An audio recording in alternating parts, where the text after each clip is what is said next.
Benedict, may posibilidad ba na parehong maibigay yan at ano yung prosesong kailangang pagdaanan? Magandang gabi, Aga. Sa ngayon, yan pa yung pinag-aaralan ng LTFRB. Ngunit matapos din itong gagawing konsultasyon sa pagitan naman ng mga transport group, ay isusumitin nila ito sa tanggapan ni Pangulong Ferdinand Marcos Jr., Department of Energy, Department of Transportation at Department of Budget and Management. Dahil mangangailangan nila ng nasa 2.4 billion pesos na pondo kada buwan kung ipatutupad itong nasa 5 pisong dagdag sa fuel discount.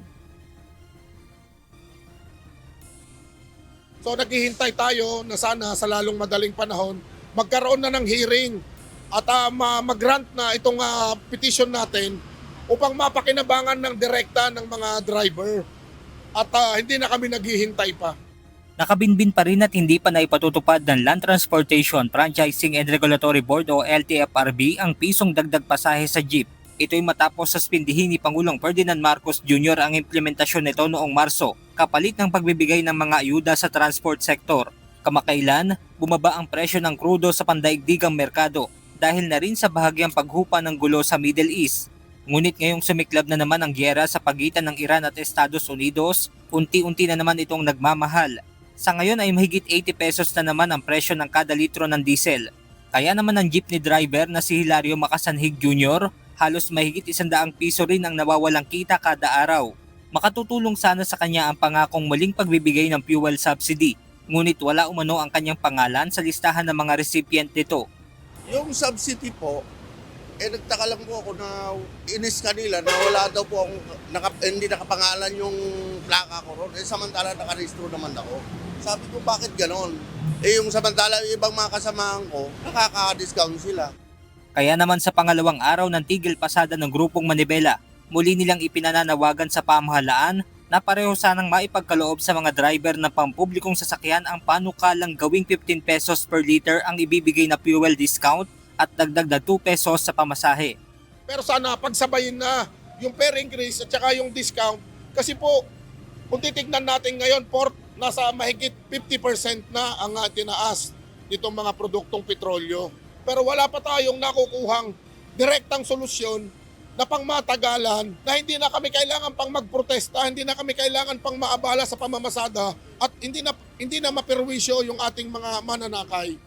Sinubukan naman ng UNTV News and Rescue na humingi ng panayam kay Transportation Secretary Giovanni Lopez. Ngunit wala pa itong naging tugon. Nauna nang sinabi ng LTFRB na kasalukuyan na nilang pinag-aaralan ng panukalan na madagdagan ng fuel discount at taas pasahe sa mga PUV.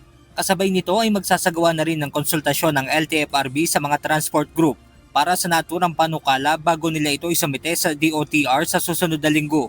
We're balanced at the same time, matulungan natin yung ating pasahero. We will not also cause too much inflationary effect kung hindi magtataas ng pamasahe. Pero siguraduhin natin kung ano man ang intervention makakatulong sa ating mga children. Samantala, kasabay ng ikalawang araw ng tigil pasada ng grupong Manibela, patuloy nilang kinikwestiyon ang Department of Energy kasunod ng mahigit 10 pisong naging pagtaas sa presyo ng kada litro ng diesel. Doon sa pagtaya natin, nasa $78 lang ang presyo ng mga produktong petrolyo sa pandaigdigang merkado. Hanggang ngayon, wala tayong makuhang kasagutan kay Garin. Hindi ka nababagay sa posisyon mo, baka may mas mahusay sa'yo na makapagpaliwanag at makagawa ng programa na maibsan yung hirap na dinaranas ng taong bayan. Kung pwede sana, mag-giveaway ka na. Hindi ka fit doon sa posisyon mo. Wala kang alam. Wala namang nagiging reaksyon patungkol dito ang DOE at maging si Secretary Garin. Aga, kanina natanong din natin si Manibela Chairman Mar Balbuena kung ano yung nais niyang marinig sa ikalimang State of the Nation Address o SONA ni Pangulong Ferdinand Marcos Jr. sa darating na Lunes. At dito sinabi niya itong mga pagbasura o pag-amyenda dito sa Oil Deregulation Law, yung malaking rollback sa mga produktong petrolyo at yung magkaroon ng konkretong solusyon ang pamahalaan sa krisis na dinadanas din ng mga tsuper. At yan muna ang ating update mula rito sa Quezon City. Balik sa inyo dyan, Aga. Maraming salamat, Benedict Samson.